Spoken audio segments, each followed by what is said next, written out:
अस्सलाम वालेकुम। मैं मनोवर सर। आज फिर एक टॉपिक जो कि बुक कीपिंग एंड अकाउंटेंसी का मैंने लास्ट टाइम पे स्टार्ट किया था, रिकंस्ट्रक्शन ऑफ पार्टनरशिप फर्म, जिसमें है retirement of partner. Last lecture में मैंने आप लोगों को जो 3 वीडियो प्रीवियसली दिया हूँ इस वीक में, उसमें आप लोगों को डिटेल दी गई है कि रिटायरमेंट का मतलब क्या होता है, रिटायरमेंट पे न्यू रेशो कैसे निकाला जाता है, और साथ में ये भी बताया आप लोगों को कि रिटायरमेंट में जर्नल एंट्रीज़ कैसे पास की जाती है। जर्नल एंट्रीज़ पास करने के लिए हमारे पास टोटल अलग अलग तरीके से मैंने बनाया हूँ 5 स्टेप्स। पहला स्टेप जिसने कहा गया था कि आप लोगों को ओल्ड रिजर्व ट्रांसफ़र करना होता है। दूसरा स्टेप बताया गया था कि गुडविल का मेथड, गुडविल अगर कहा गया है तो क्या पास करना है। तीसरा स्टेप बताया गया था एसेट्स और लाइबिलिटीज़ को रिवाइज किया जाता है, रिवैल्यू किया जाता है, तब क्या करना है। और चौथा स्टेप आप लोग को बताया गया था कि पार्टनर का एडजस्टमेंट क्या करना है, और एंडिंग में बताया गया था नेट प्रॉफिट नेट लॉस क्या पास करना है।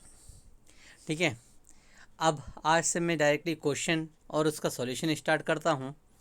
जो कि पहला क्वेश्चन मैंने आपके सामने ये प्रेजेंट किया है। पहले क्वेश्चन को बहुत अच्छे से डिटेल में पढ़ लेते हैं और पढ़ने के बाद में उसकी एंट्रीज पास करते हैं। क्वेश्चन दिया गया है कुछ इस तरह से, given below is the balance sheet of Jaya, Maya and Mamta who are sharing profit loss as 332। 3 partner लोग हैं पार्टनरशिप फर्म में, जिनके नाम है जया, माया और ममता। इनका रेशो दिया गया है 3:3:2।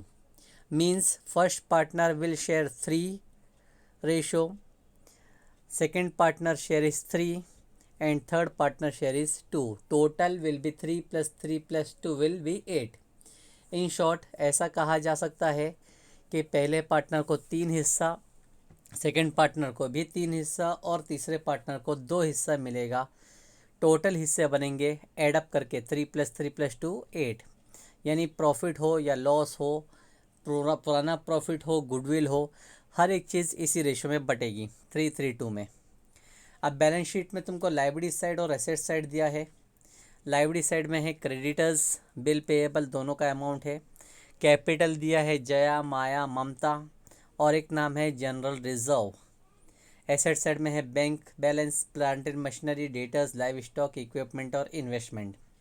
तो जो इम्पोर्टेंट पार्ट बैलेंस शीट में वो दिखाई दे रहा है, that is general reserve. Balance sheet में ये जो जनरल रिजर्व है ये है old reserve maintain by partners, यानी कि पुराने पार्टनर्स ने 16,000 रुपये का जनरल रिजर्व मेंटेन करके रखा था। ये पहली चीज़ मेन इंपॉर्टेंट बात हो गई। ठीक है, अब हम लोग अगर देखते हैं एडजस्टमेंट दिया है। On 1 April 19 Mamta retired from the on the following terms. 1 April को ममता रिटायर हो रही है, लेकिन टर्म्स रखा गया है, शर्तें रखी गई है, जिसमें पहली शर्त कही गई है asset to be revalued as under. Asset की रिवैल्यू करना है। लाइव स्टॉक 24,000, स्टॉक की वैल्यू करना है 24,000। जबकि अगर आप लोग बैलेंस शीट के एसेट साइड में देखें तो लाइव स्टॉक है 25,200। इन शॉर्ट पुराना बैलेंस शीट है 25,200 और नया वैल्यू करना है 24,000। यहाँ पर वैल्यू कम करने बोल रहा है, जिसको कह सकते हैं एसेट डिक्रीज़। एसेट डिक्रीज़ हो रहा है मतलब लॉस हो रहा है। अच्छा, सेकंड चीज़ दी रहा है प्लांट एंड मशीन को करना है 32,000। प्लांट एंड मशीन भी कंपेयर करेंगे, बैलेंस शीट में दिया है 34,800, लेकिन नीचे सॉल्यूशन में एडजस्टमेंट में दिया है 32,000, यानी कि यहाँ पर भी 2,800 रुपये कम होंगे। ये भी लॉस है अपने लिए। तीसरा कहे जा रहा है इक्विपमेंट 16,800 एडजस्टमेंट में। बैलेंस शीट में अगर देखा जाए तो एसेट्स में इक्विपमेंट दिया है 16,000, लेकिन करने के लिए कहा रहा है 16,800। मीन्स 800 रुपये बढ़ाना है। तो पहले ही एडजस्टमेंट पे अगर आप देखेंगे तो लाइव स्टॉक के ऊपर लॉस है, प्लांट एंड मशीनरी के ऊपर भी लॉस है, लेकिन इक्विपमेंट के ऊपर हमको हो रहा है प्रॉफिट। अच्छा, सेकंड एडजस्टमेंट पढ़ते हैं। An item of 400 from creditors is no longer a liability and hence should be properly adjusted. Creditors के ऊपर कहा जा रहा है an item of 400, an amount of 400, 400 रुपये का एक अमाउंट है, that is no longer liability, यानी अब वो लाइबिलिटी नहीं रह गई है, उसको एडजस्ट करना है। एडजस्ट करना है, सिंपल बात कही जा रही है एडजस्टमेंट में। Creditors no longer liability, creditors अब लाइबिलिटी नहीं है तो क्रेडिटर्स को पे नहीं करना पड़ेगा। जब क्रेडिटर्स को पे नहीं करेंगे तो ये भी हमारे लिए एक प्रॉफिट है, लाइबिलिटीज़ कम हो गई। अच्छा, तीसरा एडजस्टमेंट कह रहा है mister Ram our customer may और may not be able to pay his debts of 2000। Ram जो कि हमारा एक कस्टमर है, शायद वो पे कर सकता है या नहीं कर सकता है, जिसका अमाउंट है 2000। पे करना नहीं करना दैट इज़ डाउटफुल, क्लियरली कहा नहीं जा रहा, तो इसलिए उसको हम लोग बोलेंगे RDD, reserve for doubtful debts, 2000 रुपये। ये भी अपने लिए लॉस है, कस्टमर हमको पे नहीं कर पा रहा है तो ये भी एक लॉस है। और फिर लास्ट वाला सेंटेंस है the amount due to Mamta be transfer to her loan account. Amount जो भी ममता को रिटायरमेंट पे है वो डायरेक्टली लोन में ट्रांसफ़र कर देना है, कोई भी हम लोग उसको पेमेंट करने वाले नहीं हैं, सीधा लोन में ट्रांसफ़र कर देना है। क्वेश्चन में आगे कहा गया है pass journal entries in the books of firm, journal entries pass करना in the books of firm. ठीक है, तो यहाँ पर जब मैंने क्वेश्चन को पढ़ा है तो क्वेश्चन को पढ़ के हर एक चीज़ एक्सप्लेन किया आप लोगों को। सबसे पहली चीज़, एंट्री जब हम पास करें तो बैलेंस शीट में जो जनरल रिजर्व दिखाई दे रहा है 16,000, पहले इसकी एंट्री आएगी और उसके बाद में हर एक एडजस्टमेंट के ऊपर एंट्री हम लोग पास करेंगे। तो शुरुआत करता हूँ मैं एंट्री पास करने की कुछ इस तरह से। हेडिंग लिखेंगे journal entries in the books of partnership firm. Partnership firm की जगह पे हम पार्टनर्स के नाम भी लिख सकते हैं, जया, माया, ममता, तीनों भी नाम लिख सकते हैं। सबसे पहली एंट्री जब मैं पास करूँगा तो वो होगी बैलेंस शीट में ओल्ड रिजर्व। ओल्ड रिजर्व आप लोग क्वेश्चन में देख रहे होंगे, क्वेश्चन आप लोग साइड में लिख के रखे हैं तो समझ में आएगा। ओल्ड रिजर्व जनरल रिजर्व के नाम पे बैलेंस शीट में है 16,000, लाइबिलिटी साइड में है, it means that words profit, पुराना प्रॉफिट जमा करके रखा गया। जब पुराना प्रॉफिट जमा करके रखा गया है तो उसके लिए एंट्री होती है general reserve account debit to all partners capital account, इसलिए एक एक पार्टनर का नाम आएगा, Jaya capital account, Maya capital account, Mumtaz capital account, और नरेशन आएगा being general reserve distributed among all partners. ये प्रॉफिट पुराना था इसीलिए तीनों पार्टनर में डिस्ट्रीब्यूट होगा। जनरल रिजर्व का अमाउंट में डेबिट में पहले लिखेंगे 16,000, लेकिन अब यही 16,000 को हम रेशियो में डिवाइड करेंगे 3:3:2 में, यानी 3/8, 3/8, 2/8। पहले पार्टनर का आंसर 16,000 मल्टीप्लाई बाय 3/8 तो आंसर आएगा 6,000। Second partner again 16,000 multiply by 3/8 तो आंसर आएगा 6,000। और थर्ड पार्टनर 16,000 मल्टीप्लाई बाय 2/8 तो आंसर आएगा 4,000। इस तरह से हम सबसे पहले एंट्री जो पास करेंगे वो बैलेंस शीट में से ओल्ड रिजर्व की एंट्री पास करेंगे। वो रिजर्व की एंट्री पास होने के बाद में अब हम फॉरवर्ड का जाते हैं एडजस्टमेंट वाइज। एडजस्टमेंट में कहा गया था कि 1 अप्रैल को ममता रिटायर हो रही है, ममता रिटायर हो रही है और टर्म्स शर्तें रखी गई थी, जिसमें पहला शर्त था एसेट को रीवैल्यू करना। एडजस्टमेंट है asset to be revalued, live stock को 24,000 करने। जब लाइव स्टॉक को 24,000 करना है तो बैलेंस शीट में इसकी वैल्यू थी 25,200, 25,200। 25,200 को अगर 24,000 करेंगे तो वो लॉस है, कम हो रहा है, लॉस है। लॉस के लिए इसलिए मैंने सेकेंड एंट्री पास किया, लॉस है, रीवैल्यूएशन अकाउंट आएगा डेबिट में, लिखा है revaluation account debit to live stock account being live stock revalued. यहाँ पर रीवैल्यूएशन की जगह पे हम लोग profit and loss adjustment account भी लिख सकते हैं। रीवैल्यूएशन लिखें तो भी चलेगा, प्रॉफिट एंड लॉस एडजस्टमेंट लिखें तो भी चलेगा, दोनों में से कोई एक ही नाम लिखेंगे। अच्छा, अमाउंट आएगा कंपेयर करके दोनों का डिफरेंस 25,200 और 24,000, दोनों का डिफरेंस आता है 1,200, यानी हमको 1,200 का लॉस हुआ। सेकेंड एंट्री उसी के आगे, प्लांट एंड मशीन को करने बोला था 32,000। प्लांट एंड मशीन अगर बैलेंस शीट में कंपेयर करें तो है 34,800, लेकिन करने बोला गया है 32,000, मतलब ये भी वैल्यू कम करना है। एसेट की वैल्यू कम हुई मतलब लॉस है, इसलिए एंट्री पास हो रही है revaluation account debit to plant and machinery account being plant and machinery revalued. हमने प्लांट एंड मशीन की वैल्यू को भी चेंज कर दिया। कंपेयर करते हैं बैलेंस शीट का वैल्यू 34,800 और अभी का वैल्यू जो न्यू वैल्यू एडजस्टमेंट में बोला है 32,000, तो 2,800 का डिफरेंस आ रहा है, वो ही लॉस है हमारे लिए। ठीक है, ये दोनों लॉस की एंट्री हम कंबाइंड भी कर सकते हैं, लेकिन सेपरेट पास करेंगे तो ज़्यादा बेटर है, मिस्टेक होने के चांसेस कम हो जाते हैं। अच्छा, इसके बाद में फर्स्ट एडजस्टमेंट में ही एक और नाम था, इक्विपमेंट की वैल्यू करने बोला था 16,800, उसके लिए भी हम पास करेंगे। देखेंगे एंट्री तो इक्विपमेंट बैलेंस शीट में दिया गया है 16,000, लेकिन उसको करना है 16,800। वैल्यू ऑफ इक्विपमेंट रेजेस, बढ़ रही है वैल्यू, तो बढ़ने का मतलब ही हो जाता है प्रॉफिट। तो प्रॉफिट के लिए एंट्री हम पास करेंगे equipment account debit to revaluation account being equipment revalued. और रीवैल्यू किया गया था तो 800 रुपये का प्रॉफिट हुआ था, वो 800 रुपये हम लिखेंगे debit as well as credit side. यहाँ पर हम कंबाइंड नहीं कर सकते इक्विपमेंट की एंट्री और प्लांट एंड मशीन की एंट्री को, इसलिए मैंने सारी एंट्री को सेपरेटली पास किया। तो फर्स्ट एडजस्टमेंट में ही 3 अलग अलग एंट्री आई। पहला एंट्री लाइव स्टॉक के ऊपर, second entry plant and machinery के ऊपर और थर्ड एंट्री इक्विपमेंट के ऊपर। अच्छा, सेकंड एडजस्टमेंट क्वेश्चन में दिया है an item of 400 from creditors is no longer a liability and hence should be properly adjusted. Creditors का 400 रुपये लायबिलिटी नहीं है, इसको सही से एडजस्ट करना है। तो जब क्रेडिटर को लायबिलिटी ही नहीं है, पे ही नहीं करना है, तो वो हमारे लिए प्रॉफिट है। प्रॉफिट के हिसाब से रीवैल्यूएशन लिख देंगे हम क्रेडिट में, तो एंट्री हमारी बनेगी creditors account debit to revaluation account being creditors no longer a liability. Creditors को लायबिलिटी नहीं माना गया, 400 रुपये का प्रॉफिट है, एंट्री में 400 लिखेंगे हम।